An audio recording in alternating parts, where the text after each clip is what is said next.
Jueves 18 de diciembre, programa especial Salud 1. Bienvenidos a Lolo y Charlie en el bar, programa número 26. Hoy hemos traído a un invitado que no es nuevo y la última vez ya nos dio una masterclass sobre lesiones y ejercicio físico. Hoy vamos a tratar un tema bastante más delicado y algo espinoso, como es el tema mental, algo más complejo que la parte física. Para ello tendremos a Pepillo, de Fábrica de Salud, que ya todos conocemos, que es un auténtico experto en la materia. Charlie, a ti te encanta este tema, ¿verdad? Bueno, buenas Lalo. Yo soy fan del tema mental y tal y como has dicho de que es un tema más complicado que el físico, pues es cierto, pero yo creo que además de que es más complicado, es un tema que está como olvidado, ¿no? Y históricamente nunca se le ha dado importancia y bueno, pues es como siempre se ha tratado a la gente como de débil, ¿no? A la gente que ha tenido ese problema, pero en realidad no.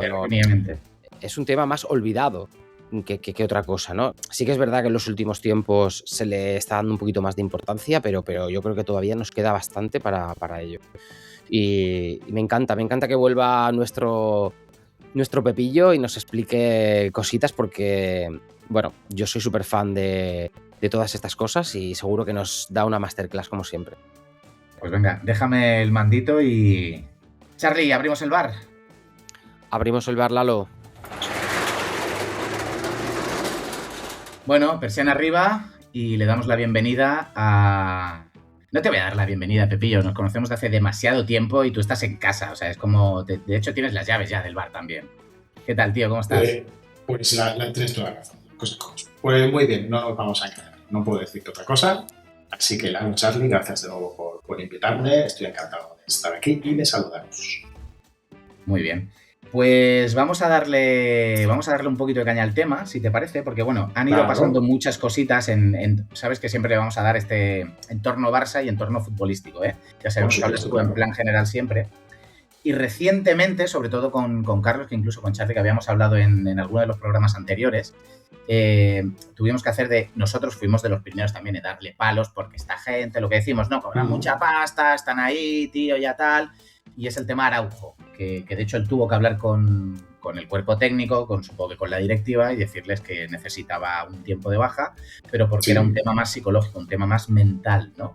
Entonces, como yo sé que eres un tío informado y que has estado al día, sabes de qué va la historia, y nuestra duda es... Una cosita. ¿Qué le pasa a un profesional que toda su vida es el fútbol para de repente actuar de esta manera, ¿no? Y nos gustaría que nos explicaras un poquito a qué se debe, o a qué es debido, o a qué crees que es debido. Vaya. Sí, por supuesto, obviamente no lo puedo saber, pero estoy casi convencido que está muy relacionado con el estrés. Estoy casi convencido. Y quizás sea también un poco por lo que decía Charlie, porque es como que la salud mental de deportistas de élite, de puertas hacia adentro sí que se trabaja, porque al final psicólogos han habido siempre, pero en este nuevo paradigma, ¿no?, de cómo afecta la salud mental, que hoy ya sabemos porque hay muchísimos más estudios, porque incluso se ha creado una rama científica que es la neurociencia, que estudia qué sucede cuando la mente no funciona quizá como nos gustaría en el desarrollo y en el desempeño de nuestras funciones, pues sí que estoy de acuerdo que a lo mejor no se le da la importancia que se le tiene que dar. Entonces yo simplemente creo que es un tipo que tiene algún tipo de estrés o que ha tenido algún tipo de sobrecarga, por así decirlo, mental, y que simplemente le ha pasado factura y que le ha afectado cosas totalmente. Claro, al final, bueno, el estrés, la llamada enfermedad del siglo XXI, ¿no? Que sí, están comparando con el cáncer, con problemas graves de salud de la época, donde hay que ponerse con ganas y con toda la capacidad posible para superarlo, ¿no? Porque además, por lo que tengo entendido, deriva en otro tipo de problemas, incluso hasta físicos, ¿no? Tener mucho estrés puede llegar a conllevar el tener una lesión física, ¿no? Sí, desde luego. Al final sabemos que el estrés, sobre todo, uno de los factores que conlleva es que eleva la famosa hormona del estrés, que es el cortisol. Y esto, desde luego, nos afecta de diferentes maneras. Cada uno, por así decirlo, pues lo llevamos de una manera, nos afecta de una manera, pero sí es cierto que a nivel físico, a nivel biológico, pues por ejemplo, sabemos cómo nos afecta al corazón y cómo pues afecta pues, a otras partes, como por ejemplo el rendimiento físico. Así que sí, sabemos que es un tema importante el tema del estrés, y vuelvo a decir que quizá ahora se le está empezando a dar la importancia que tiene dentro del ámbito de la salud y sobre todo del que hablamos hoy, que es el del deporte de élite. Pues yo, por poner un poquito también en contexto, porque todos al final sabemos lo que ha pasado con Araujo, pero es importante, ¿no? También que pongamos un poquito en situación, ¿no? Lo que ha pasado con Araujo. En la época de Xavi era uno de los defensas más... pues era el mejor defensa del Barça en ese momento, ¿no? Por la manera de jugar que teníamos en esa época, quizás, pues defendíamos mucho, y él defendiendo, pues es el mejor. Y quizás ahora, desde que la era Flick, ¿no? Que necesitamos defensas un poquito más con toque, con esa salida de balón, él quizás ha quedado el último de la cola, porque es el que menos toque tiene, ¿no? Entonces yo creo que eso debe ser uno de lo que le ha iniciado este proceso un poco de que se ha quedado un poco atrás y se ve que no es tan protagonista como antes. No lo sé, creo que debe de ser un tema así. Al final todo es un poco especulativo, porque nosotros tampoco sabemos. Claro, el cambio de la manera de defender siempre es importante. Era un defensa, pues como decíamos, ¿no? El pilar de la defensa de la época de Xavi. Y lógicamente, al cambiar en la manera de defender y sobre todo necesitar un poquito esa parte más táctica y esa inteligencia táctica también, que se le ve, no es una crítica, se le ve que es... Bueno, y a nivel técnico, es que al final es... A nivel técnico aparte, pero que son cositas que se ve que él no está a esa altura, como estaban otros...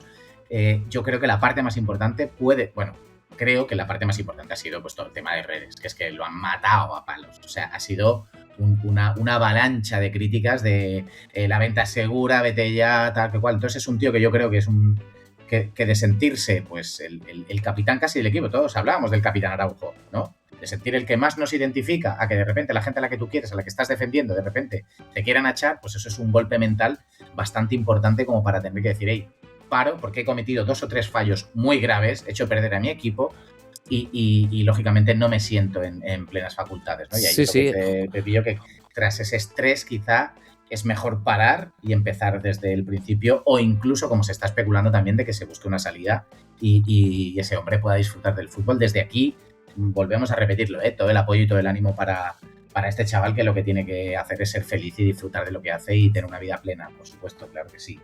Pero hay otros temitas que también, aprovechando que tenemos aquí a Pepillo, quería comentar, que es uno que hace, como yo soy perro viejo ya, pues hace bastantes años, y era de un portero que estuvo aquí en el Barça, un tal Robert Enke, que cogió una depresión, las malas lenguas dicen que la adquirió aquí en Barcelona, y después de varios años acabó suicidándose. O sea, un tío que era futbolista, que era joven todavía, y que dejó a criaturas y a mujer viuda y tal. O sea, y todo a través, decían, de una depresión ya no sé si es porque se retiró o porque el tipo, pues no sé si tenía algún tipo de problema. Pero no analizando lo que le pasó a Robert, al pobre Robert, sino ha habido varias ocasiones donde hay jugadores que se han retirado y de repente o entran en adicciones o de repente de la vida les da un vuelco y las dejan patas para arriba, y eso es debido a algo, Pepillo, o sea, porque es un parecer, por lo visto, que se repite en diferentes ocasiones. Pues sí, lamentablemente sí. De hecho, ahora te voy a dar algún dato que la verdad es que no voy a decir que sea alarmante, pero por lo menos sí que denota que es un problema más allá de lo que nos pueda parecer. No es extraño para nada. De hecho, en la psicología deportiva se estudia, es algo que le llaman foreclosure, y está relacionado con la identidad, y es normal. Es decir, es un tipo que lleva 20, 25 años con su cerebro cableado de alguna forma en cuanto a una sola pregunta, ¿no? ¿Quién soy? Soy futbolista profesional. Cuando dejas de ser futbolista profesional, ¿qué eres? Es decir, si los estudios demuestran que atletas que no exploran otras facetas durante su carrera, sea a través de estudios, sea con negocios, con hobbies, tienen tasas significativamente más altas de estrés psicológico cuando se retiran. De hecho, te decía algo del dato, lo estuve revisando ayer cuando me preparaba un poquito el podcast. Existe el Sindicato Mundial de Futbolistas, el FIFA, publicó un dato en el que decía que el 35% de los exjugadores sufren depresión, ansiedad. Es una cifra, como te decía, no voy a decir alarmante, pero sí que es suficientemente destacable para entender pues, que evidentemente que este problema existe y que está ahí. Se tiene que tener en cuenta, desde luego. 1 de cada 3 jugadores que se retira sufre depresión. Hostia, para mí es alarmante, ¿eh? Es algo en un partido de 11 de un equipo de 11 hay 4 que probablemente cuando se retiren pues tengan algún problemilla, vaya. Ostras, es fuerte, ¿eh, Charlie? ¿Qué te parece? Bueno, es que es una cifra alta, pero si miramos cifras generales de cuánta gente en el mundo en algún momento de su vida sufre estrés, creo que debe de rondar por ahí, si no más alta. Porque al final... Bueno, esto que decía Pepillo, perdón, yo creo que se puede aplicar también a sectores como la música o el cine, porque también vemos gente que muy jovencita y con unas depresiones de caballo y súper adictos a todo lo que le pongan por delante, y es en cuanto tienen su bajón profesional o cuando ya en el cine tal, o incluso algunos que están en la cúspide, pero sí que es verdad que tienen como estas, puede ser crisis de identidad y que les afecte de esta manera. Claro, en el fútbol es mucho más exigente porque tú con la edad de 30 y ahora ya, si quieres, podemos apurar a 37, 38 años, ya eres un viejo, ya te tienes que jubilar. Y ahí no te queda más remedio. Como cantante puedes estar cantando hasta los 70, mira los Rolling, ¿no? Pero como futbolista es cierto que a los 37, 38 difícilmente puedes ser un futbolista de élite profesional y seguir 4 o 5 años más. O sea, no tiene cabida. Charlie. Sí, no, es que pensaba que iba a contestar algo, Pepe, pero no te preocupes. No, está claro, yo incluso no diría solo fútbol o música o cine o sea, temas más de élite. Cualquier persona, de hecho, me consta que hay gente que cuando se jubila, cuando cumple 65 años y se jubila, aunque estuviese trabajando en una fábrica, dejan de estar ocupados, dejan de sentirse útiles o dejan de tener como también un tema de identidad, como dice Pepe, y muchas veces les pasa también a las personas, digamos, de a pie. O sea, que lo que te decía, ¿no? De que al final el estrés es una cosa que le pasa a casi todo el mundo, bueno, a una cantidad muy grande de personas, al menos una época en su vida, ¿no? Es algo bastante típico. Lo que pasa que no se diagnostica, no se trata, no se tiene en cuenta. Mira, este ya está ahí, míralo, qué débil. Pero no es real, o sea, es una enfermedad, ¿no? Y bueno, pues en el fútbol, que es lo que estamos hablando ahora, pues bueno, pues muchísimo más por precisamente ese motivo, ¿no? De que se retiran de ser profesionales de fútbol muy pronto, cuando están, digamos, en la mitad de su vida o menos, ¿no? Claro, yo aquí quisiera hacer una puntualización, y es que a veces se trata al estrés como si fuera un problema, por así decirlo, y el estrés sí que tiene cabida a nivel biológico, es decir, es algo natural que tiene que existir y que per se no es malo ni es negativo, pero el problema es cuando se cronifica en el tiempo. Que nosotros tengamos en un momento dado un episodio de estrés durante un día, durante 2 o 3 días, o la situación que sea, está dentro de la normalidad, podríamos decir.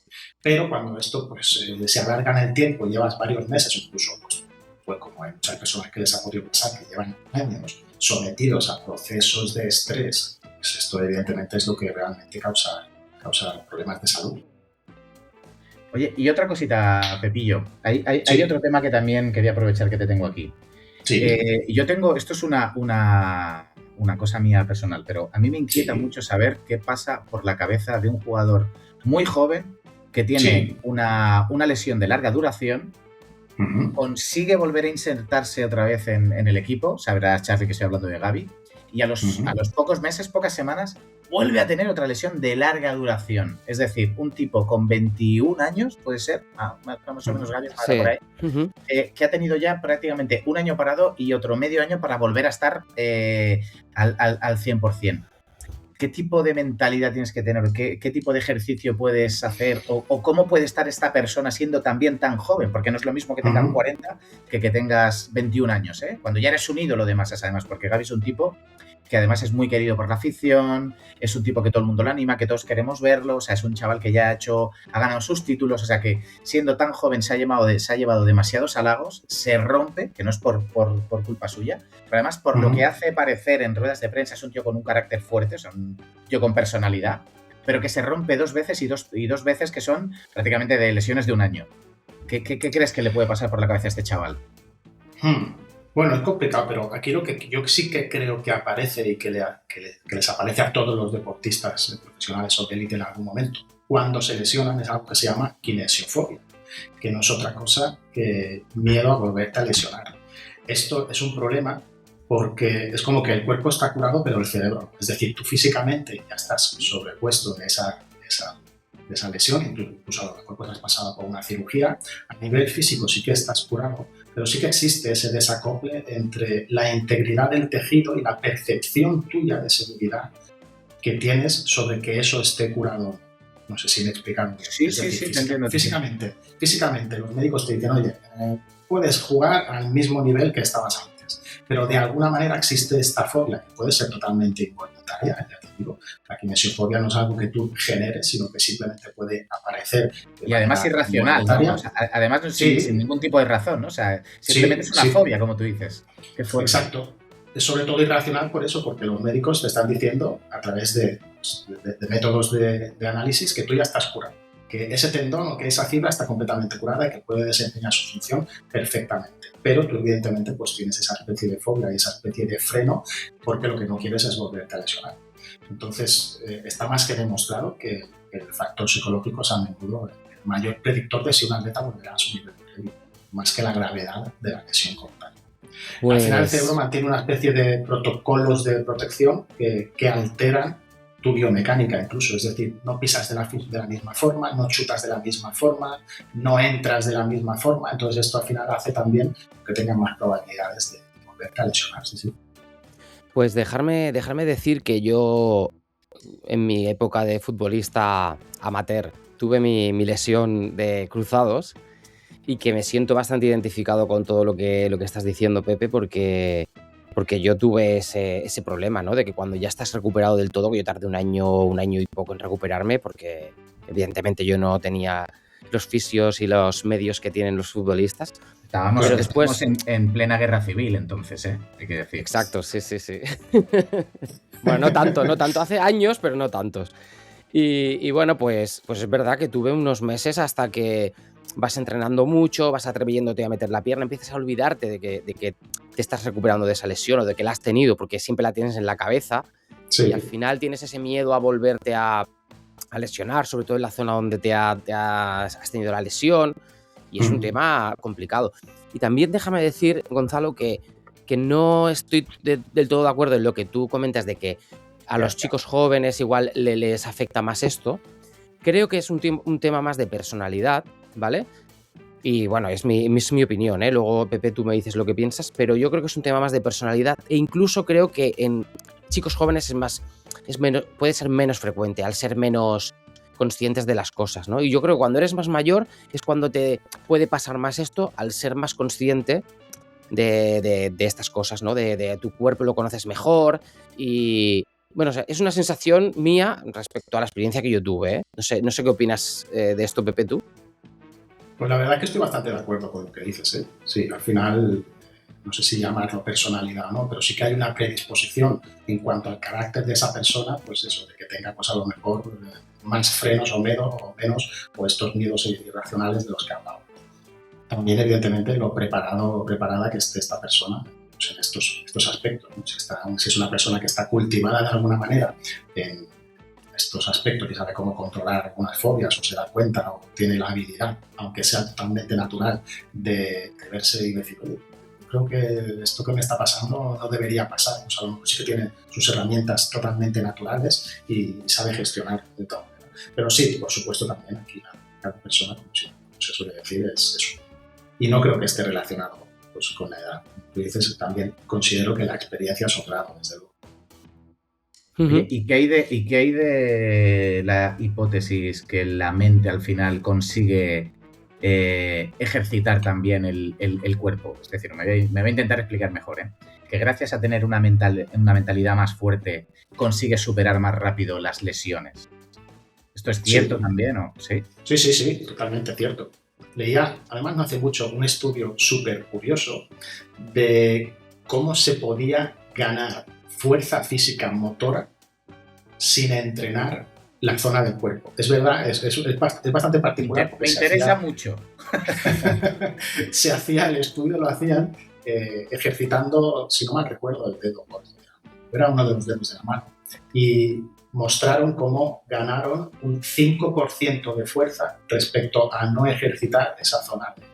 Es decir, que de alguna manera, simplemente pensando que estamos haciendo ejercicio, estamos enviando de alguna especie de señal. Vale, yo que soy un poquito más lentito que los dos lumbreras que tengo aquí, voy a intentar hacer el resumen de lo que acabas de explicar. O sea, si yo me concentro lo suficientemente bien o tengo el pensamiento positivo lo suficientemente importante como para pensar que estoy ya no ejercitando, sino ganando masa muscular, ¿puedo llegar a ganar masa muscular? Eso es lo que acabas de decir. Quizá no ganar masa muscular, porque eso sí que está sometido a unas leyes físicas, pero sí que puedes generar y a lo mejor aumentar un poco la fuerza. Al final la fuerza, por ejemplo, sí que está menos relacionada con el tamaño de los músculos, por así decirlo. Es una cualidad que nosotros, por ejemplo, en momentos de supervivencia, por así decirlo, podemos generar más fuerza de la que lo hacemos de manera habitual, ¿no? Normal. Fuerza que también está relacionada con, bueno, claro, es una capacidad física, pero es con la resistencia, ¿no? Por ejemplo, que como siempre vamos en el tema del fútbol, o sea, cuando decimos los jugadores están cansados, también se le puede achacar a un tema mental, o sea, que si el tipo tiene una mentalidad fuerte puede llegar a tener más resistencia de la que parecería que tiene. Sí, totalmente, claro, sí. Bueno, de hecho, ¿no? Siempre se dice que cuando, por ejemplo, se habla del gol psicológico, ¿no? De cuando se marca en el último minuto de la primera parte, ¿no? O como, por ejemplo, cuando dicen, no, cuando llega el primer gol, luego ya llegan los demás, porque es como que el primer gol hace que te actives más, ¿no? Y yo creo que siempre hay como coletillas que se dicen muy típicas del fútbol, que están relacionadas con el tema mental, ¿no? O que no es lo mismo empatar un partido cuando lo ibas ganando que cuando lo ibas perdiendo, porque psicológicamente era como que ya tenía ganado el partido y me han empatado, o lo iba perdiendo y lo he empatado. Al final siempre son esos temas muy psicológicos que son como coletillas que se sueltan muy típicas en el fútbol y que a veces no nos damos ni cuenta, pero están ahí, ¿no? Sí, es muy curioso. Sí, desde luego, sí. Yo como última... No, iba a comentar que entonces, o sea, al final llevamos, desde que hemos iniciado el programa, estamos hablando de la importancia de la fuerza de la mente, podríamos llamarlo así, ¿no? Sí. Una parte mental queda clarísimo que es totalmente y absolutamente necesario trabajarla, porque hasta este último punto que acaba de decir Charlie, ¿no? Que un partido que tú afrontas y que vas ganando 1-0 y es el minuto 85 y te empatan, te vienes abajo, si tú consigues trabajar que los jugadores tengan esa fuerza mental, son capaces de sobrellevar el empate y poder ir a por el 2-1 a favor, y que en función del porcentaje de jugadores que tengan esa fuerza, pues vas a ver un equipo que vuele o que se venga abajo y de repente pasas mal el balón, que es lo que pasaba un poquito con la época de Xavi, que decíamos, pues si estos mismos tíos son los que tiene Flick, ¿cómo es que hace un año estaban arrastrándose por el campo y ahora es que van flotando por el césped, ¿no? O sea, ¿cuánta importancia o qué se puede hacer para trabajar, si es que hay algún tipo de herramienta que se pueda utilizar, aparte del psicólogo que ya tienen todos los equipos profesionales, lógicamente? ¿Qué crees que podría hacer falta para trabajar eso, Pepillo, para dar ese impulso, ¿no, a las plantillas? Al Barça, antes que no se escuchan otros, al Barça solamente, al resto no, que no lo hagan. Antes de responderte, y por cerrar un poco lo que decías sobre lo que hablábamos anteriormente, solamente como una especie de frase que creo que es interesante por ahí tenerla siempre en nuestra mente, es que lo que la mente piensa, el cuerpo se lo cree. Y esto, a mí, yo es verdad que soy muy de frasecicas, pero puede ser una buena herramienta en un momento donde lo necesitemos físicamente, como va a ser decir, pues es que perdiendo, no hay tiempo material de remontar, pero la actitud con la que nosotros llevemos esa situación es determinante para el rendimiento. Dado lo que decías, herramientas hay muchas para trabajar con la mente, pero es cierto que una sobre la que yo evidentemente conozco, que trabajo y que es probablemente una de las que más se está estudiando en la actualidad, porque tenemos la suerte de que se ha conseguido crear un método científico para entrenar la mente, es a través del mindfulness. No sé si lo habéis escuchado, seguramente ya sabéis un poco de lo que hablo, ¿no? Bueno, sí, mindfulness.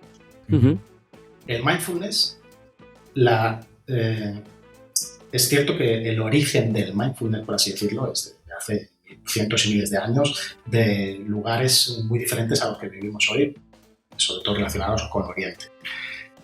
Es verdad que cuando esto lo descubrimos en Occidente y, como os decía, se empieza a trabajar desde una perspectiva más clínica, por así decirlo, surgen métodos que entrenan la mente a través del mindfulness. Y el mindfulness en realidad es una cualidad, es una capacidad que todos los seres humanos poseemos, que no es otra cosa que prestar atención a lo que está sucediendo aquí y ahora. Mindfulness significa conciencia plena o atención plena, la traducción más o menos sería esa. Lo que pasa es que es verdad que el mindfulness propone que prestemos atención de una manera muy concreta, que es simultánea. Y esto, si queréis, lo hablamos en otro momento. Porque lo que yo quiero que la gente entienda es la utilidad que tiene de entrenar el cerebro para que el cerebro no secuestre al cuerpo. Y esto, evidentemente, tiene una implicación muy, muy fuerte y muy importante en el deporte. Interesante. Sí. Y además, a mí me surge una pregunta, y es Sí. que, bueno, siempre se habla de la meditación, por ejemplo, que hay mucha gente que la practica y también creo que debe de ser algo parecido, ¿no? Y entonces, ¿tú no sabes explicar la diferencia entre, si es que hay alguna, entre meditación y mindfulness? Claro. Mira, como os decía, el mindfulness es una capacidad que todos poseemos. Y la meditación es el camino, es por así decirlo, el entrenamiento que tenemos que hacer para conseguir que esa habilidad despierte.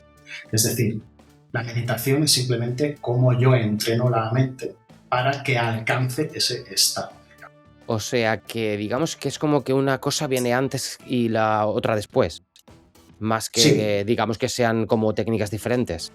Sí, exactamente. Al final son dos cosas que están relacionadas y que es cierto que hay personas que pueden tener desarrollada más esa habilidad de estar más en el presente y estar menos en el pasado o en el futuro de manera totalmente natural.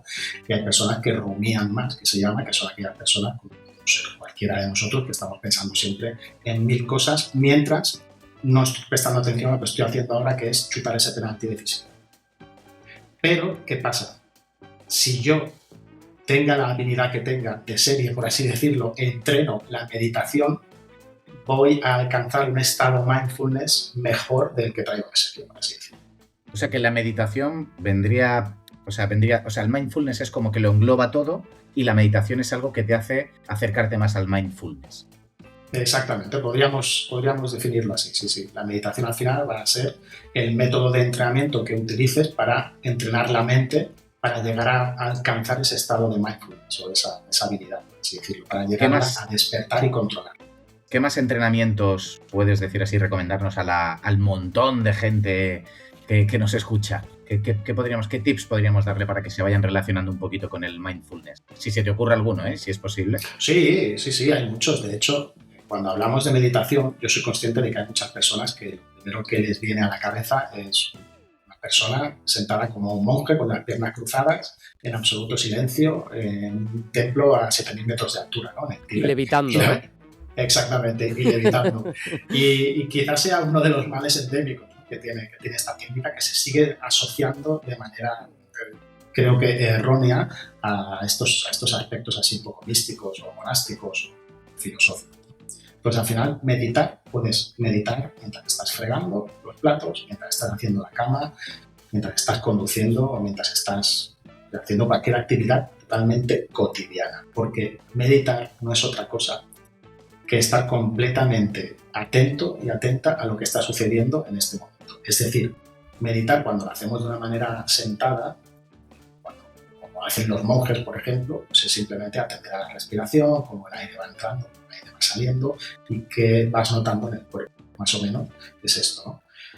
Una forma, dijéramos, un poco más accesible para las personas, pues cuando estoy haciendo la cama, cuando me estoy lavando los dientes, que son actividades cotidianas que hacemos todos los días, voy a hacerlo con un poco más de atención a ver qué sucede. Voy a ver si cuando me cepillo los dientes, algo que lo hacemos de manera totalmente automática, voy a ver si prestando atención noto a lo mejor más sabor del dentífrico o noto las cerdas del cepillo de dientes, cómo pasan por las encías, si esto es agradable, si es desagradable, si esto provoca alguna idea. Pues esto al final es meditar y lo podemos hacer, como te digo, en cualquier actividad cotidiana y en cualquier momento. No hace falta bloquearse 45 minutos y sentarse en auténtico y absoluto silencio. Es cierto que como herramienta tiene más impacto, por así decirlo, en nuestro cerebro si hacemos una meditación estricta, que se llama, que sería pues eso, dedicar 30 o 45 minutos a estar sentados en silencio observando pues, lo que sucede en nuestro cuerpo a través de la respiración, ¿no? Pero, como os decía, se pueden hacer este tipo de conexiones, de meditaciones, actividades totalmente cotidianas. O simplemente cuando estás parado en algún lugar, tomar una respiración pausada, tranquila, simplemente eso ya es una forma de meditar. De hecho, ahora recuerdo que no hemos nombrado a Ferran Torres, a tu amigo Gonzalo, Siempre tu amigo tiburón. Está en este podcast, o sea, pero fíjate que lo del tiburón, que de hecho es uno de nuestros juegos del podcast, los sardinillas y tiburones. Lo de tiburón es una cosa que se inventó él o que se inventó su entorno sobre él de mentalidad de tiburón. Él también padeció una época en la que no llegó a retirarse temporalmente como ha hecho Araujo, pero sí que tuvo una época en la que jugaba poquísimo y jugaba muy mal, se le notaba que no estaba, precisamente por el tema mental, y él luego lo ha dicho en algunos reportajes y tal, de que ha estado trabajando con psicólogos y de que ha estado, pues que ha estado en una época muy bajo psicológicamente. Pues bueno, tampoco sabría decirte ahora cuál fue el motivo. Llegó aquí al Barça, quizás el Barça también es un club mucho más exigente, que tiene más fuerza mediática, ¿no? Tiene una fuerza exactamente, entonces pues le vino como grande, ¿no? Cuando llegó y tuvo esa época chunga y entonces, bueno, pues se inventó esto del tiburón realmente para él mismo tener esa fuerza y esa autoconfianza de volver a reencontrarse consigo mismo y volver a jugar bien, ¿no? Él admitió que había estado con tratamientos y tal para superar lo que entendemos que pudo ser una depresión. Por eso yo comentaba antes lo de los chavales jóvenes. Claro, la diferencia es que cuando les pasa a jugadores que están a punto de retirarse como Ter Stegen, podemos verlo, él si se recupera encantado de la vida y si no, pues él ha tenido una experiencia plena durante varios años. Pero estos chavales que se convierten en élite, de repente con 20 años, les pega este bajón y claro, reponerse, no sé si es peor o mejor, pero digo que es diferente la manera de enfocarlo, ¿no? Fíjate, mentalidad de tiburón y también yo tengo que aplaudir esa fuerza, ¿no? Porque al final es lo que estaba comentando Pepillo, ¿no? Que tener una mentalidad fuerte al final ayuda a que tú puedas superar las adversidades porque en cierto modo tienen más importancia casi la parte, por lo que acabamos de escuchar, el aspecto psicológico que el aspecto físico, porque al final el aspecto físico, entrenarlo es un entrenamiento para todos muy similar. El entrenamiento mental no tiene nada que ver, depende mucho de cada individuo. Por lo que entiendo, Pepillo, corrígeme cuando consideres. Sí. Las leyes de la biología física, por así decirlo, nos dicen que una persona que hace un curl de bíceps pues tiene el mismo beneficio, sea la persona que sea. Es decir, estamos sometidos a esas leyes, por así decirlo. Es cierto que el aspecto mental pues es un espectro tan amplio de connotaciones diferentes relacionadas con la persona que es muy difícil de abordar. O sea, evidentemente de ahí viene el gran trabajo que hacen los profesionales de la mente relacionados con detectar cuál es el mejor, por así decirlo, enfoque que podemos darlo para entrenarte a ti o para sobrellevarte a esas situaciones, porque al final nos alteran. Y fijaros el jugador que nos hemos dejado de nombrar, que creo que realmente es el ejemplo más claro de tema psicológico, que es Ansu Fati. Ansu Fati, que el chaval surgió de la Masía con una fuerza, le dieron el 10, iba a ser el próximo crack del Barça. Ese chaval estaba encumbrado ya. Tuvo una lesión, creo que tampoco fue una lesión muy grave, porque creo que fue algo de menisco o algo así, pero se le complicó. A raíz de esa lesión del menisco tuvo otras lesiones musculares que también lo operaron mal. Y al final entró en un bucle que yo creo que al final, más que las lesiones físicas, que yo creo que ya está recuperado, no ha vuelto a ser el mismo, en mi opinión. Yo siempre lo he dicho, por un tema psicológico, y ha terminado saliendo del Barça porque no ha terminado de encontrar su sitio después de recuperarse físicamente, pero parece ser que mentalmente no ha vuelto a ser el mismo. No sé si es el más grande, pero sabemos a ciencia cierta que hay muchos jugadores. Hemos hablado antes o comentamos el tema de Bojan también, que venía siendo lo que era una superestrella, que tuvo ataques de ansiedad, comentabas antes, Charlie, en la selección española, porque me recuerdo también a un tal Jesús Navas del Sevilla, que también no podía salir de Sevilla porque le entraba un agobio tan heavy que tenía hasta que llamar a la familia para poder hablar con él antes de los partidos. O sea, que parece que no se le da importancia, o no lo parece, es que de hecho no se le da tanta importancia como se merece, ¿no? A todos estos aspectos. Tienes estrellas del fútbol ahí por nacer y por no tener un buen tratamiento mental, si se puede llamar así, pues nos las estamos perdiendo, ¿no? Por no prestar atención a este tipo de cosas.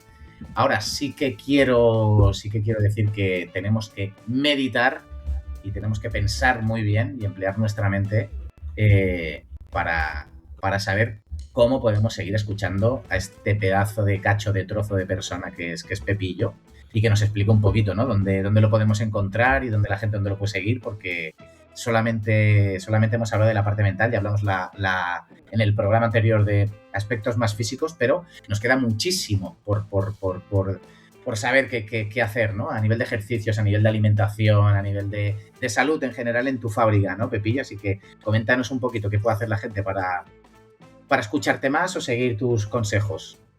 Claro, pero mira, antes de decírtelo, ya por también cerrar un poco mi participación en el ¿Cómo podcast, te gusta a ti también? Te estás charleando, ¿eh? ¿Cómo te gusta me también? Me está gustando, me está gustando además esto de los podcasts, creo que me voy a animar. No, solo quería hacer una puntualización importante para las personas que nos oyen, y es que entiendan que no es necesario esperar a tener un problema para entrenarte. Es decir, yo no entreno para llegar a ser algo a nivel físico, me refiero. Yo llevo un montón de años entrenando y lo hago simplemente quizá para que cuando llegue el momento pues esté a lo mejor más preparado. Y esto es un poco lo que funciona con el mindfulness, ¿no? Para que cuando llegue un problema, si tú ya estás entrenado con las habilidades que te proporciona mindfulness, es muy probable que tengas la habilidad de sentir qué te está pasando antes de que ese problema llegue a mayores. Entonces, me parece también interesante, solamente quería hacer esta puntualización, pues para las personas que no conozcan de qué va esto del mindfulness, que entiendan que no es necesariamente una herramienta terapéutica cuando algo pasa, cuando algo está pasando, sino que será interesante para tenerlo ahí simplemente como método de prevención, para simplemente llevar pues, una vida un poquito más saludable. Y bueno, si quieres aprender cosas sobre salud, como decías tú, pues me puedes encontrar en YouTube, Fábrica de Salud, el canal donde intento subir todo el contenido pues siempre desde la perspectiva científica, ya sabéis, sobre ejercicio físico, sobre nutrición y en este caso sobre mindfulness, que es un poquito de lo que hemos hablado aquí. Y pues también estoy por ahí por los podcasts, con el podcast de La Salud se entrena, y espero estar por aquí muchas más veces. Pues claro que sí, si sigues dándonos estas pedazos de masterclass, aquí siempre vas a ser bienvenido. Además la gente luego nos lo dice, oye, este chico, qué bien, cómo sabe, qué tal, qué cual. O sea que de momento se acepta. Cuando te empiecen a criticar, pues ya veremos, ya empezaremos. No hay problema. Como estoy entrenado en mindfulness, lo de la crítica, lo voy a llevar bien, Muy bien, muy bien tirada, Pepe. Además, creo que para la próxima yo creo que nos quedaría la tercera pata, ¿no? Que trabajas, que es la alimentación, y creo que es un buen tema también para la próxima vez. Venga, me parece bien, venga, voy preparando alguna cosita.